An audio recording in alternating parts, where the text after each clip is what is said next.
ପୁଣି ଥରେ ସ୍ୱପ୍ନ ହେଇକି ରହିଗଲା ୟାର। ଯେଉଁ ସ୍ୱପ୍ନ ଆମେ 12 ବର୍ଷରୁ ୱେଟିଂ କରିଥିଲେ ସେଇ ସ୍ୱପ୍ନ ପୁଣି ଥରେ ଭାଙ୍ଗିଗଲା। ମାନେ କ'ଣ କହିବି ମୁଁ ନିଜେ ବି ଜାଣିପାରୁନି ୟାର। ବହୁତ ଦୁଃଖ ଲାଗୁଛି। ସେଟା ଯେଉଁମାନଙ୍କ ପାଖରେ ସବୁବେଳେ ଗୋଟେ ଜିନିଷ ଆଭେଲେବଲ୍ ରୁହେ ନା, ସେମାନେ ତାର ମହତ୍ଵ ବୁଝିପାରନ୍ତିନି। ଏତିକି କମ୍ ରନ୍ରେ ତ ଜିତିବାର ଆଶା ନଥିଲା, କିନ୍ତୁ ଫିର୍ ବି ଯେଉଁ 3ଟା ୱିକେଟ୍ ଗଲା ତ ଆଶା ଟିକେ ଥିଲା କି ଇଣ୍ଡିଆ ଜିତିବ ବୋଲି, କିନ୍ତୁ ତା ବି ହେଇପାରିଲା ନାହିଁ। ମାନେ କ'ଣ କହିବି ସେଦିନ ରାତିରେ ନିଦ ହେଲାନି, ଖାଇବାକୁ ବି ମନ ଲାଗିଲାନି। ଟୋଟାଲି ମୁଁ ସେଇଦିନ ଖାଇନି ବି ରାତି ୟାର। ବହୁତ ଦୁଃଖ ଲାଗିଲା। ଷ୍ଟାର୍ଟିଂରୁ ଏତେ ସୁନ୍ଦର ଭଲ ପରଫର୍ମାନ୍ସ କରୁଥିଲେ, କିନ୍ତୁ ଠିକ୍ ଫାଇନାଲ୍ ବେଳକୁ ଇଣ୍ଡିଆର ସବୁବେଳେ ପରଫର୍ମାନ୍ସ ଖରାପ ରହୁଛି, ସବୁବେଳେ ୟାର। ମାନେ 240 ରନ୍ ଟାର୍ଗେଟ୍ ୟାର। ଗୋଟେ ଫାଇନାଲ୍ରେ ଏତିକି କମ୍ ରନ୍ ଟାର୍ଗେଟ୍, ଆଶା ତ ନଥିଲା ଜିତିବା ପାଇଁ, କିନ୍ତୁ ଫିର୍ ବି ଟିକେ ଚାନ୍ସ ଥିଲା ଯେ ଇଣ୍ଡିଆ ଜିତିବ ବୋଲି। ଯେତେବେଳେ 3ଟା ୱିକେଟ୍ ଗଲା ତାପରେ ଦେଖିଲା ବେଳକୁ ଲାଗିଲା କି କୌଣସି ବୋଲରଙ୍କ ବଲ୍ କାମ କରୁନି।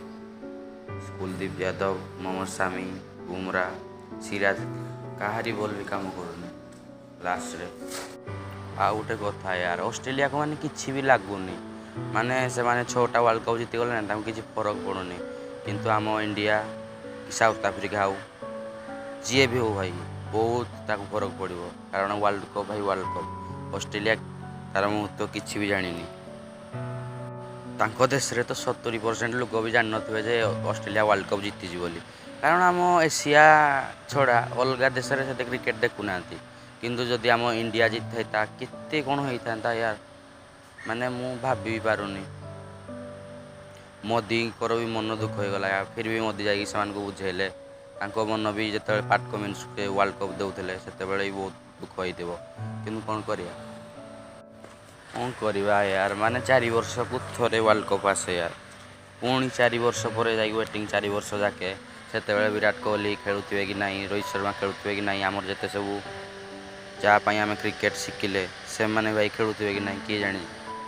ମୁଁ ଭାବୁଥିଲି ଭାଇ ଖାଲି ଏଇ ଥରଟା ତୁମେ ୱାର୍ଲ୍ଡ କପ୍ ନେଇଯାଅ, ତାପରେ ଭାଇ ତୁମେ ଯେତେ ନ ନେଲେ ବି ଚଳିବ, କିନ୍ତୁ ଏଇଟା ଲାଷ୍ଟ ଟାଇମ୍ ନେଇଯାଅ। କାରଣ ଏଠି କିଙ୍ଗ କୋହଲି ଅଛନ୍ତି, ହିଟମ୍ୟାନ୍ ରୋହିତ ଶର୍ମା ଅଛନ୍ତି, ସବୁ ଆମର ଫେଭରାଇଟ୍ ଖେଳାଳି ଅଛନ୍ତି। ତ ଏଇ ୱାର୍ଲ୍ଡ କପ୍ଟା ନିହାତି ଦରକାର ଥିଲା ଆମ ପାଇଁ। ତ ଗାଇସ୍ କ'ଣ କରିବା, ମାନେ ଖେଳରେ ହାର ଜିତ ତ ଅଛି, କିନ୍ତୁ ଫିର୍ ବି ଭାଇ ଗୋଟେ ଯେମିତି ୱାନ୍ ସାଇଡ଼୍ ମ୍ୟାଚ୍ ଜିତିଗଲା ଭଳି ଅଷ୍ଟ୍ରେଲିଆ ଜିତିଗଲା। ମାନେ ୱାର୍ଲ୍ଡ କପ୍ଟା ଲାଗିଲାନି ଯେ ଏଇଟା ୱାର୍ଲ୍ଡ କପ୍ ଭଳି। କିନ୍ତୁ ଭାଇ ଯାହା ବି କୁହ, ଧୋନି କ୍ୟାପ୍ଟେନସିପ୍ରେ ଆଉ କୋହଲି, ରୋହିତ ଶର୍ମା କେହି ବି ଜିତେଇ ପାରିଲେନି ୱାର୍ଲ୍ଡ କପ୍। ଧୋନି ଥିଲେ। କିନ୍ତୁ ଫିର୍ ବି ଇଣ୍ଡିଆର ମୋତେ ଯାହା ଲାଗିଲା ଇଣ୍ଡିଆର ଭୁଲ୍ ଅଛି ୟାର। ମାନେ ଗୋଟେ ୱାନ୍ ସାଇଡ଼୍ ମ୍ୟାଚ୍ ସେ ଜିତିଗଲେ। ମାନେ ହାର ତମେ କିଛି ନାହିଁ, କିନ୍ତୁ ଗୋଟେ ଯେମିତି ମାନେ ଟକ୍କରରେ ହାରିବା କଥା ଏମିତି ହାରିଲେନି ଆଉ। ୱାନ୍ ସାଇଡ଼୍ରେ ମ୍ୟାଚ୍ଟା ହାରିଗଲେ, ସେଥିପାଇଁ ବହୁତ ବାଧିଗଲା। ତ ଗାଇସ୍ ସେତିକି ହିଁ, ଆଉ କ'ଣ କହିବି। ସମସ୍ତେ ଖୁସିରେ ରୁହ। ଆଉ ଛାଡ଼ ସେଇ କଥା ଭୁଲିଯାଅ, ଯାହା ହେଲା ତ ହେଲା ଆଉ। ପୁଣି ନେକ୍ସଟ୍ ଟାଇମ୍ ଦେଖିବା କ'ଣ ହେଉଛି।